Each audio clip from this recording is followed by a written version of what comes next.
Hello everybody to another very special episode of London Beyond Time and Place, of Talks Beyond Time and Place, this time in a wonderful cafe, the Kalender, in Highgate. I think it's Highgate, Yeah, right? Highgate borders. Great. And my guest today is the wonderful Susannah Wise. I'm Hello. very happy to have you here. Hello, Susannah. Hello, nice to see you. Nice to have you here. So, for all of those who don't know Susannah, she's an actor and she's also an author. We're going to talk about her books today. She grew up in London and in the Midlands, and she spent her childhood outdoors, which inspired her love for nature and tree climbing. She studied at the Faber Academy, graduating in September 2018, and her debut novel, Of This Fragile Earth, which is this one, was released in 2021, and Okay Then That's Great is her second book, and that was released I think last year, Yeah, right? summer 2022. Summer 2022, and I think there's a third one on the way, but we'll talk about these two for now. So, and both books have been longlisted for, how is it pronounced? Dyslexia. Dyslexia Yeah. Prize, the Dyslexia Prize. Okay, and Susannah lives in London with her partner and son.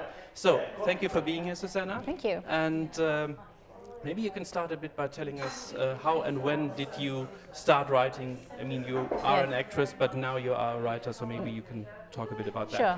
So I have always written, short form, short stories, poems, and things like that. But when my father was diagnosed with terminal cancer in 2015, I don't know why, but I often do these things of like catastrophic fantasies of like dreaming about what's the worst thing that could happen. And when I found out he was going to die, I lay in bed that night and I thought it was weird. It was like not about what would happen to my dad, but some sort of dramatized version of what would happen to me and my son, who at the time was 4.5, and he's now 13. But and I came up with the entire plot of This Fragile Earth, which is my first novel, within about 2 hours, and I thought, I should write that down as a story. And I thought, don't be ridiculous, like that would make a great book. And I thought, I've never written a book, like why would I? But it was itching to come out of my head, and I was doing a play at the time. I was doing a play at the Young Vic in London, and it was 8 shows a week, so I was really busy. But this writing was determined to come out, so I started writing, and I wrote about 10,000 words, and I thought, I bet I'd stop now.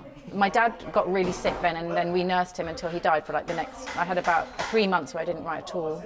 I'd finished the play, and then after he died in August. In September I started writing again, and I have not stopped writing since, and that was 8 years ago. So I didn't know that I liked novel writing, but obviously really do like it, because I've written nearly every day since then. Yeah, not the weekends, but... Maybe, yeah. So, as you already said, This Fragile Earth was your first one, and I read it, obviously, and I thought it was brilliant. And you've also got some brilliant reviews in there, also from people like Julie Christie, for example, who may be familiar to some of our viewers.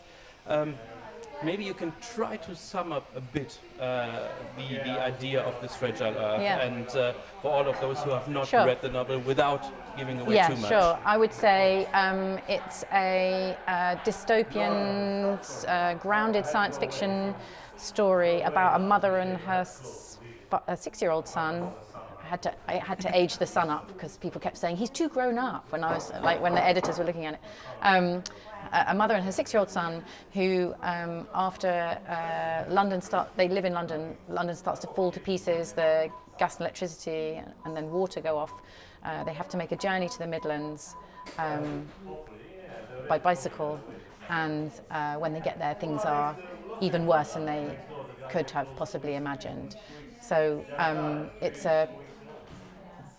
set in the near future, and it was my feelings about what could happen with artificial intelligence, basically. Yeah.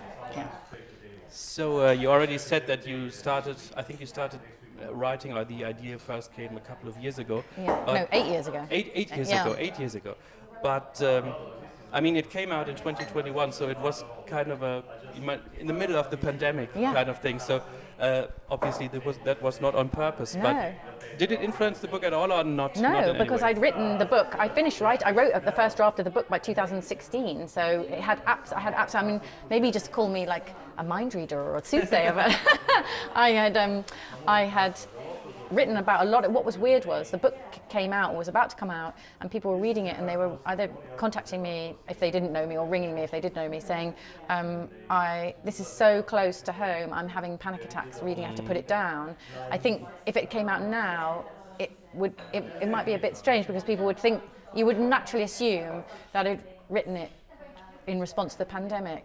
But weirdly, even when it came out in the pandemic, some people who don't really understand how publishing works, because novels that are written, even once they're completed, it's another, well, at least 13 to 18 months before they're released, thought that I'd sort of rustled it up in 3 months, just sort of like churned it out. I was like, no, mate, this is like a 7-year, process to get this book onto the shelves. Yeah. So you already told us a bit about or you already mentioned the publishing. So what was this journey like, from having the first draft to finding a publisher and then finally holding the book in your own hands? What was that like for you? Well, I have to say, I'll start at the beginning, because so when I obviously started writing, I didn't have an agent, I didn't know anything about the publishing industry, I'm not connected to anyone in the publishing industry. I just blithely, which is probably quite a good thing, just started writing naively. And so what happened was, quite quickly, after about 6 months, I thought I'd better join a writing group, or try to join some sort of forum of writers, because I've got no context. I don't know my writing might have been awful, had no idea if it was good. So I applied to this North London authors groups, about 7 or 8 people. It's been going for about 15 years, but I applied. You have to send in 10,000 words, then you come for sort of like an interview, and then you do kind of 4 sessions where you give feedback on their work and they feedback on your work, and then if they like you, they accept you. It's quite rigorous. So it's terrifying. But I was accepted into that group, and that was amazing. I'm still part of that group, and I go every Friday afternoon. We meet, and we still hear, and it's absolutely brilliant sort of support network. Great to hear other people's work, and they're all great writers, but also it's like a free editing service. I mean, it can be confusing if there's too many voices saying too many different things, but if you've got 6 people saying this needs to go, this is great, this doesn't work, then you sort of, and also often the things you're most resistant to are the things that need to be changed. So as an artist, and I'm sure you know this as a writer yourself, musician, like the things the one you want to hold on to is the thing that needs to have to change. Right. Not necessarily go, but change. So that was amazing. So because I'm very impatient, quite quickly after that, I started thinking, well, I'm going to try and get myself an agent. Because I'm an actress, I already have an acting agent, or several acting agents, and I know how that works. So I understood a bit about how agenting works, and so I started to send out my uncompleted manuscript, which is, by the way, a big no-no if you're really, unless you're famous or something. And people were very polite and said, well, maybe send it to me when you've finished it. So I did do that, and I had a couple of, over a period of about 2 years. First of all, it was longlisted for the Miss Lexia Prize. Then I had a couple of agents who were interested in it. One who was very interested, but very slow to get back to me, because she's very, very busy. And in the meantime, my impatience, I thought, oh, sod this, I'm going to do the Faber Academy course, 6-month novel writing course. I'll be around more writers, get more open doors into the industry, which is imperative. And I knew that as an actor, that's what sort of going to drama school is like, that opens doors for you. So I got onto the Faber Academy course, I started doing that, and through that course, at the end, you put your work into an anthology. But the book that I worked on at Faber was this book. So I hadn't started it. I'd only written 5,000 words of it. And I sent a sample of this novel to Faber. But when I got there, I thought, well, I'm going to write another one. So I started writing this one, and I completed this one on that course. And that sample went out in the anthology, and an agent contacted me and said, I'd be interested in representing you. I met her, she said, this book needs a lot of work. I won't offer you representation right now. And I was like, oh, here we go again, another agent who doesn't... and I said, well, it was just before Christmas. And I went, well, I've got another novel I've written, if you'd like to read that. And she went, what? And I said, yeah, I've already written a science fiction-ish novel. And she went, I'm not into science fiction, sorry. And I said, oh, and she went, oh, well, look, just send it. It's Christmas, I haven't got anything to do, so just send it along.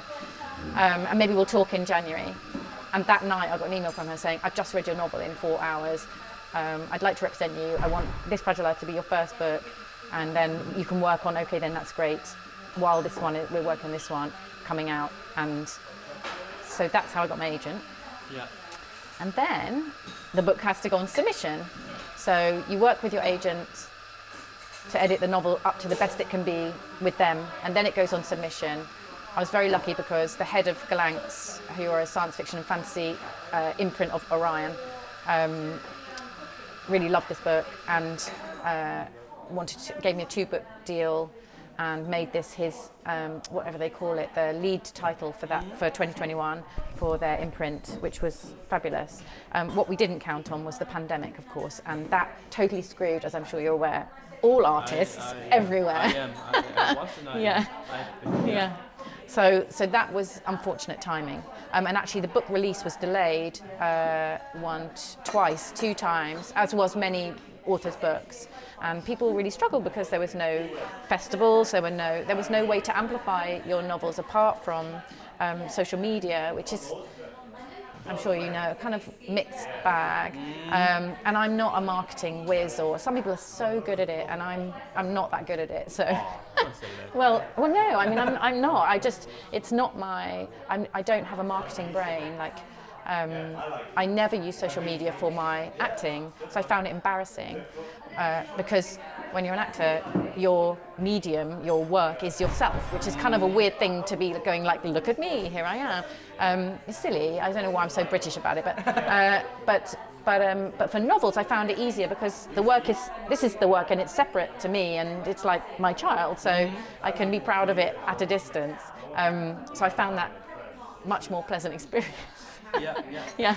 I understand that, but I agree with you. Sometimes it's, I mean, I do a lot of marketing too, but sometimes, yeah, I nearly did it. Talking about.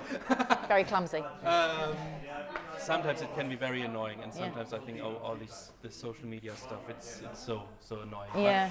But it helps to market yourself and your work. Yeah. So that's right. So maybe we'll stay with This Fragile Earth for just 1 or 2 more questions. How much research did you put into it because for all of those who read it, they know that, as you said, it's in a not too distant future. So, maybe you can just tell us a bit how much research. Well, went in there. I did quite a bit.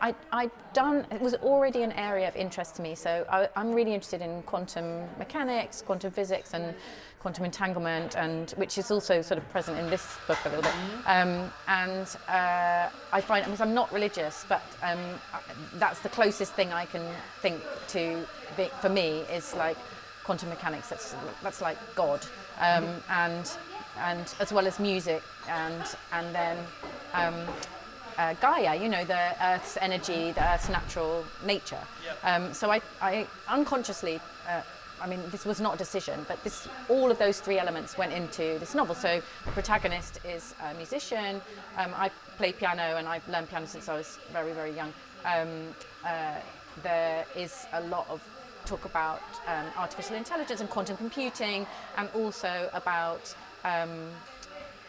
the blend between artificial intelligence programming, which I think is already here but will come more in the future, and the saving, climate change, ecology, and the preservation of Earth's natural resources. So these things were already things that I held in my knowledge bank in my brain, and I think then coupled with my father's death, which is sort of like the protagonist has lost her father. It's quite closely related to some of my life situations, as I think a lot of first novels are for authors. And I think the more you write, the further away you get from yourself. So my 3rd book is really quite far, not completely, but it's quite far away from me. I'm going to ask you in a second how much Susannah Wise is in both characters, A lot. but let's finish this one. I did quite a lot of reading. I read some books about quite a few books about artificial intelligence. There's a really brilliant website, I don't know if it's still going, called Wait But Why, which was the lovely sound of the hand dryers. A typical London sound. Oh yeah, of course. So I read that, and that was about the Great Filter, which is the idea that all species have a great filter, like the dinosaurs had a great filter. What was it? We don't know really what it was, but was it the meteor? Was it? And humans will have their own great filter, but no species has ever survived beyond their great filter. But have we already passed through ours without realizing it? Or have we got ours yet to come? So, and what will it be? So for me, I was thinking it might be artificial intelligence. That was the thing I could, there are books that are very positive about, like James Lovelock, who wrote about Gaia, and he's written a book called Novocene, which is about the coming age of artificial intelligence. And it's very, very optimistic about artificial intelligence, which I love. But in fact, I wrote to him or his agent and asked him to provide a quote, but he's 100 years old, so I don't think probably he was up to it, or maybe they were just like whatever. But I think he's brilliant, and I love his whole philosophy and ethos of life. So yeah. So you already said that you were. One last thing, sorry, I completely forgot to say, which is quite if you read the book, then it's so.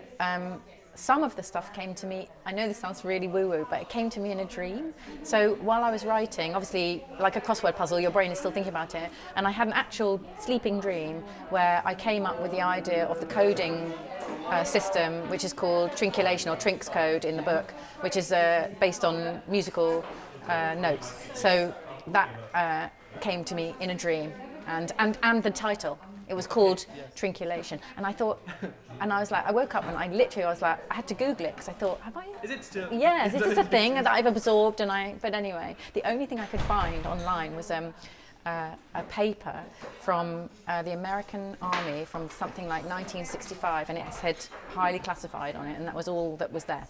I couldn't find any other information. That's interesting. Yeah. What?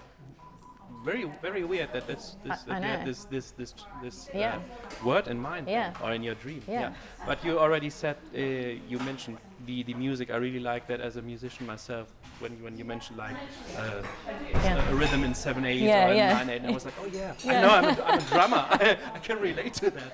It's very nice to read something from another musician who knows how to write that down and how to transport it to thank you. other musicians. Because I was worried that if a musician read it, they'd be like, what is this shit? Like, because although I do write my own music, I compose music as well, I'm rubbish. My music theory, it's like I can speak French, but I can't write French very well. It's the same for me with music. Like I don't write music very well, but I can make it. And so I thought someone's going to, if I try and write a theory down, be like, what is this rubbish? So it's nice to hear that you... So when's your album coming out? Oh my God, never. Never? No. Don't say that. No. Maybe, No. Who knows? No. Okay. So This Fragile Earth was your first novel, and I think maybe when you came to the second novel, I mean, you said you already had that finished when you when you passed this over to the agent. Yes. So I still think maybe the process of writing, you had become familiar once you had done it before. So did you have a kind of writing routine, or how did you approach the second one? Well, the second one, like I said, was written while I was at the Faber Academy. And so the Faber Academy, you meet once a week in the evenings, and then one Saturday of every month you spend the whole day there. And it's lots and lots of homework, so it's writing exercises and doing stuff.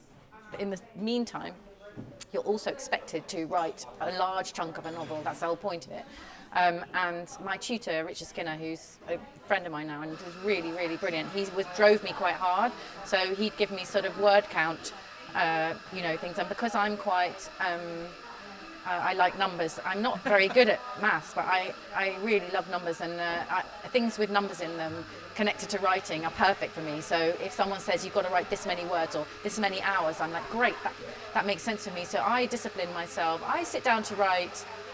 Actually, I'm on a bit of a writing holiday at the moment because my third book's on submission, so I'm not writing anything, which is very unusual.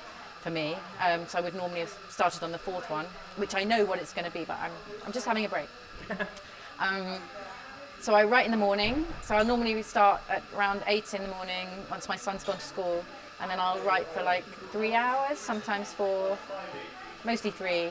If I'm writing a first draft, i.e.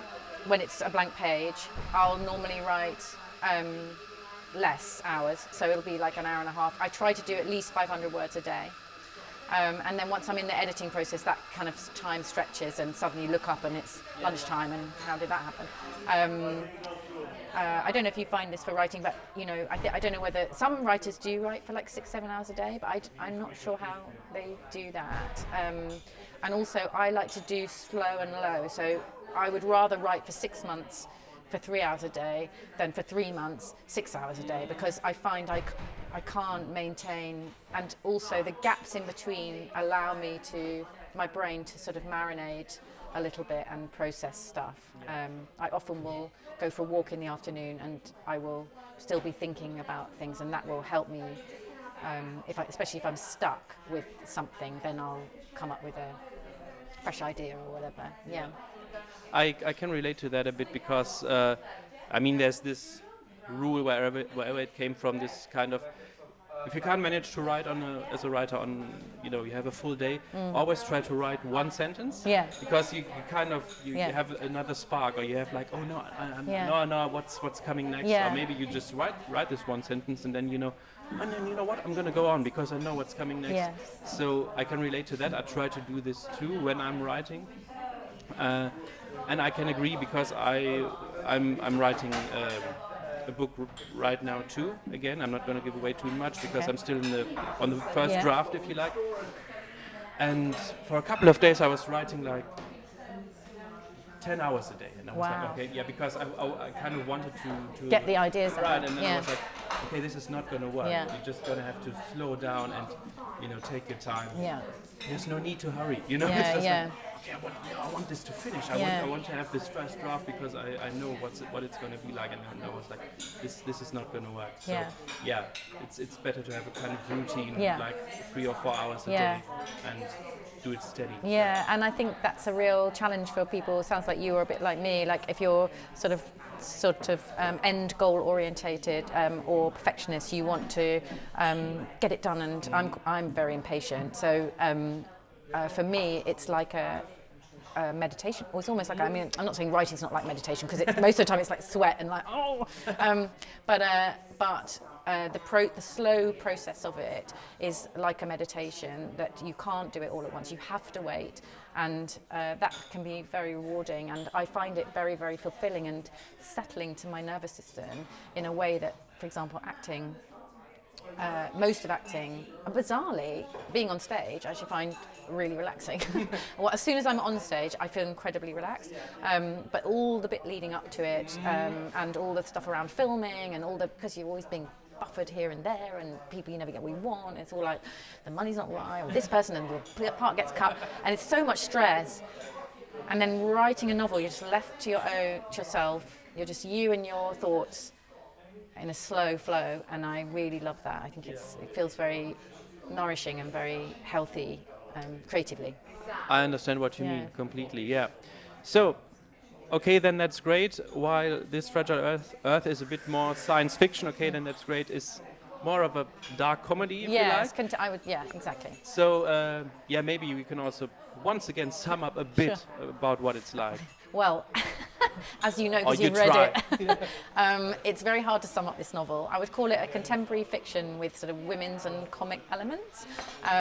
It's about Marnie, who is a late middle-aged mother of 3, who's a poet with writer's block, in part because she lost her identical twin sister nearly 40 years before, when they were just about to be 18, in a hit-and-run accident. She hasn't quite dealt with the grief, and she starts to see her sister. This is at the beginning of the novel, by the way, so I'm not giving anything away. She has started seeing her sister again on the street, and she doesn't know if her sister's a ghost. Has she come back from the dead? Is Marnie losing her marbles? She's perimenopausal, like what's going on? So she starts to see a shrink, Schlapper Bernstein, who is in his late 80s, who is also losing his memory because he's had a silent stroke. So the two of them together try to navigate, and Marnie's world starts to unravel. I can't say more than that, but I know. Yeah, it's quite a crazy ride. Book came deep in my subconscious. It really is, and I thought it was also very emotional. I mean, it was very, I had to Yeah. laugh Yeah. quite often, but it was very emotional at times. thank So you. I like that. So yeah, how much of your own biography is in both Signe and or Marnie? A lot. So I would say like they're two sides. I mean, not two sides, but two aspects of a. I mean, I don't play Dungeons and Dragons, but my son does. And you have these die which are multifaceted, 12-sided or something. And so I'd say they're two sides of maybe 12. That sounds so. I'm so interesting. I have 12 sides.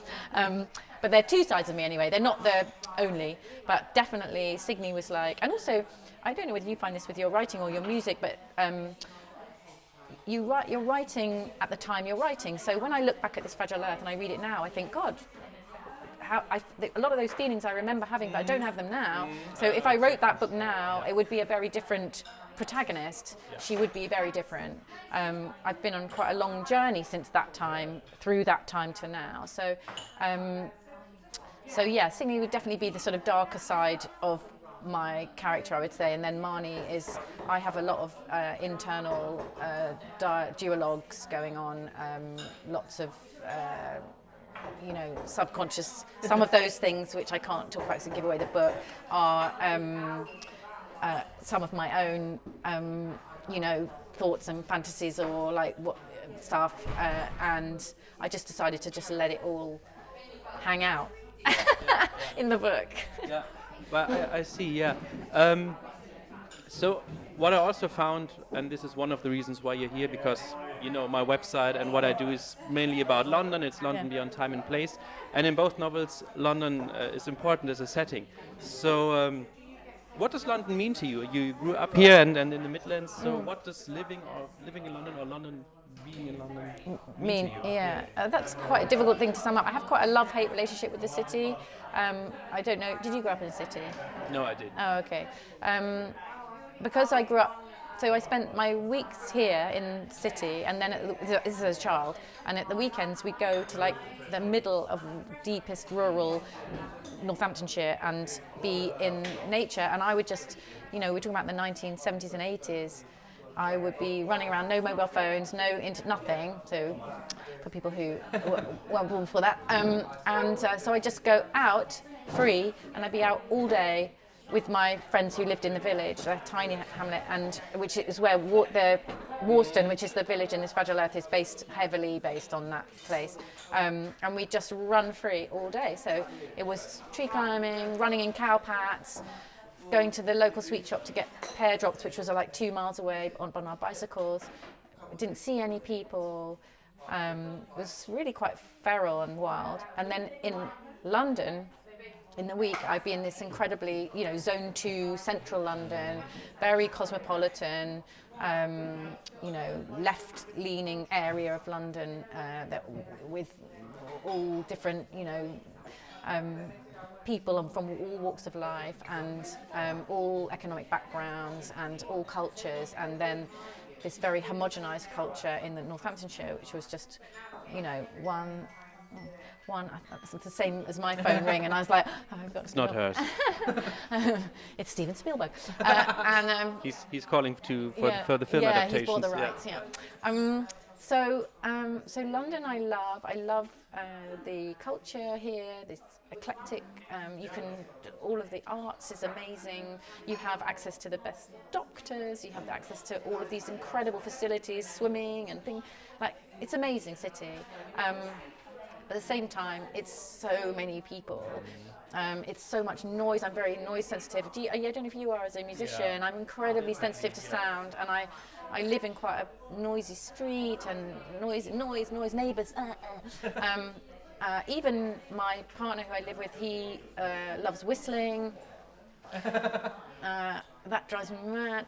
But also he loves listening to Radio 4 talk shows, and I like listening to Radio 3, which is classical music. So we have a bit of a battle. I find classical music very, very settling for my system. It's not the only music I like. I love all kinds of music, but if I want to just settle, I will listen to classical music. And so I like only classical music or nothing in my home, but I'm constantly being bombarded with news channels and talk shows about disaster and death. And so I've lived in North London for a large portion of my life. In part, as an adult, I grew up around here, and then I left, went to different parts of London, and then I returned as an older adult because I love being near Hampstead Heath, which is, for people that don't know, is a large stretch of green common land in the centre of London, and just around the corner, just literally just here, and it has. In fact, this road is. I think it might even be name checked in the book, in This Fragile Earth. Yeah, I think it might be. Yeah, when they go for a walk and they end up on Hampstead Heath. So I spend a lot of time on. In fact, my friends joke that I don't really need a house. I just need a tent, and I could be on the heath. I like being in nature a lot, so I spend a lot of time there. It's got open air swimming ponds. It's also got a Lido, so chlorinated water if you don't want to swim in natural water. It's got concerts that happen there. It's got a running track. It's got playgrounds. There's Kenwood House, which is a historical English heritage house, which is really beautiful and has a nice cafe and lots of amazing paintings by Rembrandt and various people. And I just love it. So I'm not sure. I always love going away from London, but I always love coming back to it. It does feel like my home, yeah. So it was the obvious choice as a setting for both novels, because many writers do that. They write what they know about and where they live. Exactly. So yeah.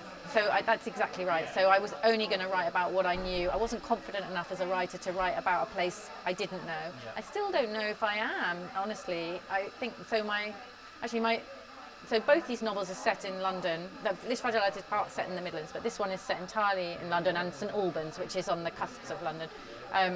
And then my third novel is actually set up north in Cumbria, but I am also familiar with that landscape through my in-laws who live up there.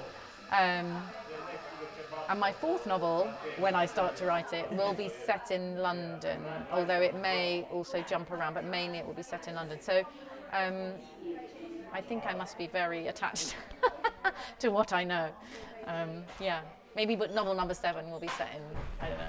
We'll see. When we read them, we will see where you set them. Yeah. So when are both novels going to be turned into TV shows or films? What do you think? In my dreams. I mean, I also have a script agent, and I do write scripts, none of which have been made yet, but I'm in the early stages of my script writing career.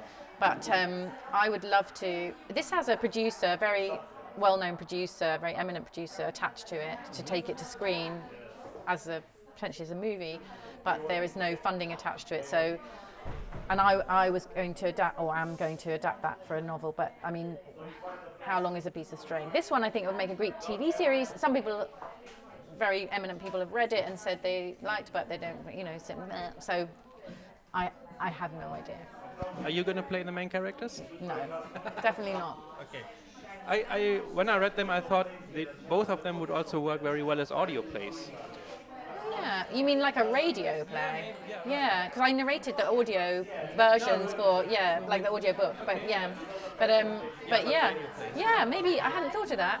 This one would, because it's all internalized, lots and lots of it's written in the first person. So there's lots and lots of internalized thoughts. I hadn't thought of that. Good idea. Yeah. So we talked mainly about your writing career now, but as we shouldn't forget, you are also an actress, and the first time that I saw you was on German TV.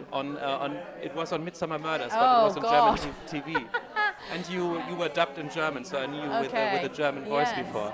So what's on the acting front? What's going on there? So, well, not much. I mean, I'm about to do. I'm in a Apple TV series called Trying, which had its first and second season I was in, and then third season I wasn't in, fourth season I'm going to be in, so I'll be filming that.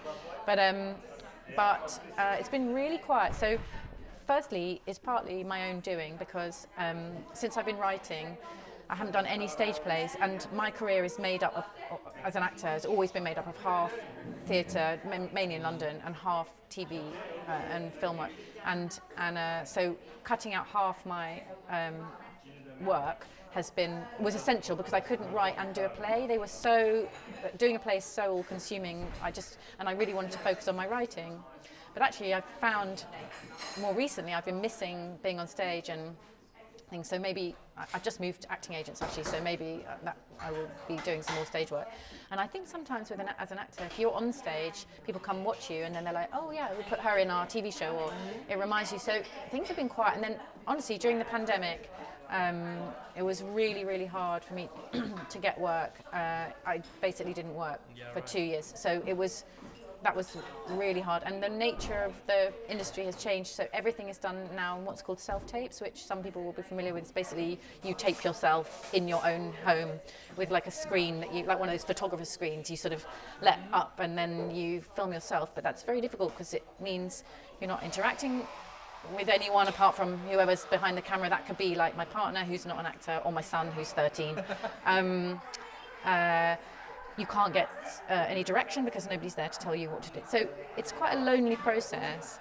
And it means what it means is for casting directors, they can ask, let's say, 100 actresses to tape for a role, as opposed to in the past where they'd have people coming in to meet the director. They'd only have 10 because you haven't got all day, so the director can only meet 10. Now they can see 40, 50, and the casting director themselves can like siphon off the ones that they think and then just put 10 in front of the director. So it's a much more competitive market, and I know I'm not the only person. I mean, it's not a personal vendetta against myself. It's not like I'm not feeling like a victim. It's just really unfortunate, and it's made getting a job much, much more difficult. But hopefully with this new agent, maybe having a fresh pair of eyes will sort of generate other, they have other contacts that, so maybe something will happen with that. Yeah. So, yeah. Fingers crossed? Fingers crossed, yeah, because, and I'm sure you know this, most writers make virtually no money from their books. I'm one of them. You sort of have to be a bestseller, or you have to have won a prize that then generates, or you have something adapted and it becomes very, very successful and you make money off the back of that. But just as an author, you don't really, I mean, the average author makes about, here in this country, makes something like £7,000 a year from their writing. So that's not sustainable as a career. So I'd love to be a full-time writer, as I'm sure most authors would, but I can't afford to. So, yeah. But now you've come back to it. You already mentioned book 3 and already you're writing book 4. So I haven't started writing book 4 but yet. You have the idea. You have the idea. Yeah. So what can we expect maybe from book 3 first? So book 3 has a working title of The Drift, but actually CJ Tudor has just released a book called The Drift, completely different subject matter, so I don't think it'll be called that anymore, even if it was going to anyway. But it's set in Cumbria, again, tiny village in Cumbria, and it's about a comer in to the village who is kind of almost like forced to go and live there with her stepchildren, and she lives near her in-laws who are very kind of posh, English traditional pig farmers, and very quickly it becomes apparent that her wife has died, by the way, and so she moves up there, but it becomes very obvious that all is not as it should be up there, and there's some weird goings on with pigs and people. Okay. So yeah, again, it's not science fiction, but it's like, I would say it's like Tales of the Unexpected meets John Wyndham meets the film Get Out. Did you see the Jordan Peele film Get Out? I never did, but so many people said highly I should recommend watch it. It's a brilliant, brilliant film. So it's got that kind of vibe. So yeah, it's not horror, it's not science fiction. It falls somewhere in the middle of those things, and it's got quite a dated 1970s feel to it. It's modern day, but it's got that slightly Tales of the Unexpected feel. When can we read that? I don't know, because it's on submission. Someone has to want to buy it. Yeah, I mean, maybe, who knows when that's going to come out. If someone has to want to, a publisher has to take it on. So I'm waiting to hear. That only went out recently. So yeah, we've got to wait and see.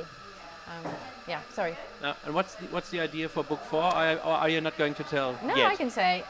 So book 4 will be set in London, surprise, surprise. And it's nothing. So all my 3 novels have had a lot of plot that I've written thus far.